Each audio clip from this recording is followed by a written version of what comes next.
Саламатсыздар, урматтуу директорлор. Бүгүнкү видео жеке маалыматтардын массивдерин кармоочулардын реестрине катталуу боюнча анчын каалаган телефондон, компьютерден эле Google браузерге киребиз дагы реестрди пакети деп жазсак бизге биринчи мына сайт чыгат мынакей. Аны басат, андан кийин бизге орусча, кыргызча кылсак болот. Мына кылсак, андан кийин кирүү деген бар мынакей. Оң тарапта кирүү деген бар. Аны басканыбызда бизге түндүк тиркемеси ачылат, платформасы. Ал жерге жеке номер жазабыз. Андан ары кылсак пароль өзү түшүп калат. Эгерде сакталмада кирген болсо пароль жазышыңыз керек. Эгерде пароль унуткан болсоңор, пароль унуттум басып туруп, SMS аркылуу же болбосо почта аркылуу код жөнөтүп туруп кайрадан пароль жазсаңыздар болот да. Андан кийин басканыбызга мындай электрондук колтаңба деген чыгат. Бул жерде жеке адам анан түгүнө сөзсүз түрдө уюм деген чыгыш керек. Же болбосо уюм чыгат, же болбосо өкөтөн чыкканы жакшы да. Эгерде ылдыйкы уюм дегенди кирип басасыз, уюм дегенде айтып кеткенче уюм деген жок болсо силердин колтаңбалардын менен бүткөн болот дагы.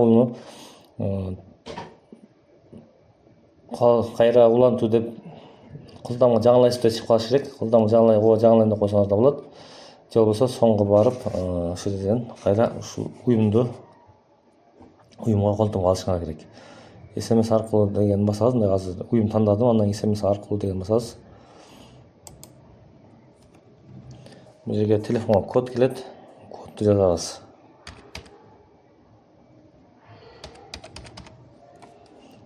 Телефонго келген кодду жазып туруп кирүүнү басабыз.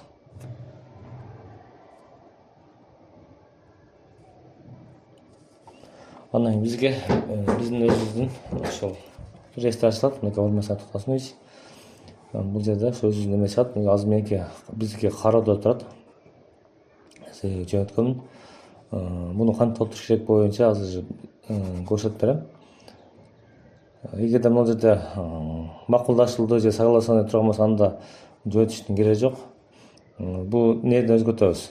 Мектептин аталышы өзгөрсө же болбосо директор өзгөрсө гана бул жерде кайрадан толтуруп чыгабыз. Эгерде азыр сиздерде макулдашуу деп турган болсо анда ошо менен калтырып койсоңуздар болот. Эгерде толтурам десеңиздер, көрүүнү басасыздар бул жерден.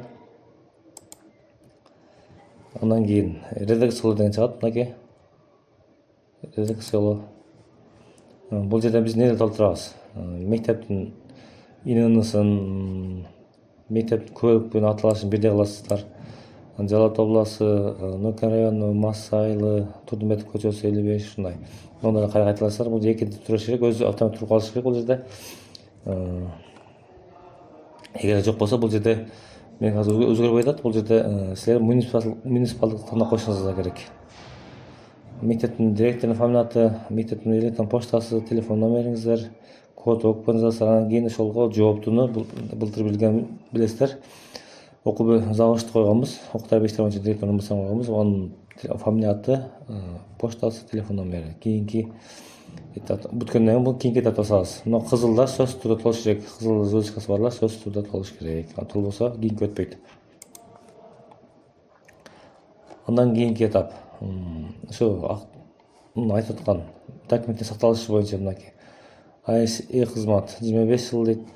Ушуларды кудусунда кылып туруп кошуп коесуздар. Аны кошушунан да кылабыз. Бул жерге плюс басабыз. Бир көрсөтүп коеюн.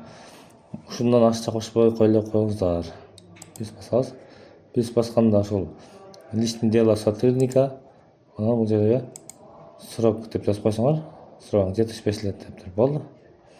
Анан дагы кошсоңор кийинки кошуп кетерсиң. Ал өчүрүп коеюн. Кереги жок. Социалдык фонд, государственный налоговая служба жазылат. Банкты ээрчканы тандайсыздар. Следующий банкта коесуздар. Андан кийин могул жерде предполагаемое дегенге жок дейсиздер. Порядок информирования дегенге бул жерге төртөн белгилейбиз. Андан кийин меры по обеспечению деген сохранность дегенге антивирус менен резидент копияны белгилейбиз. Андан кийин иштеп чыгуу дегенге осуществить кылабыз да, следующий өтөбүз. Бул негизи 3 этаптан турат. 3-нчи этаптын баардыгын белгилеп коебуз. Паспорт ушунун баардыгын белгилейбиз. Бул себеби ушуларды сактайт. Мисалы паспорттун данные сакталат, трудовой книжка сакталат, ушулар боюнча да. Баардыгы. Анан кийин экинчи и собственности сбора дегенде бул баарын эме кылабыз дагы. Эме кылабыз. Буну алып коебуз. Анан сохранить изменение кылсак, эме деген чыгат. Изменение спешно внесены. Маселе отправлен нас кароого жөнөтүлдү деп чыгып калат да. Болду, ушу менен бүтөт. Көңүл буруңуздарга рахмат.